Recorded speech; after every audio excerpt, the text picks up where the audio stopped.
Welcome back. For special mention, there's no additional charge for the experimental elements of Meta. If you go to this area, depending on when you see this video, you can click on AI Demos, and you will see the AI demos that Meta has available at that specific period of time. For example, one element that you can use is to create an audio story with AI-generated voices or sounds. We can click Try It. We can then click Accept. We can then click Try It Now. And we can click any place to start. Hello there. Let's get to know the Audiobox Maker. Here you can make a fun and original audio story by combining all that Audiobox has to offer. We will click on New Story. We will click on Audio for the story. And we will write in the text to say. And we can then click Generate.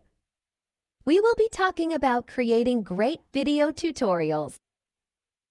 We will be talking about creating great video tutorials. And then you'll see that Meta is in the process of generating audio to go with this part of our story. So we're going to stop the recording here. This is just a demonstration of one of the elements at this specific period of time that is an experimental element that Meta gives you access to. Again, depending on when you see this video, there will be different elements that you will have available to you that you can test in the Meta AI engine.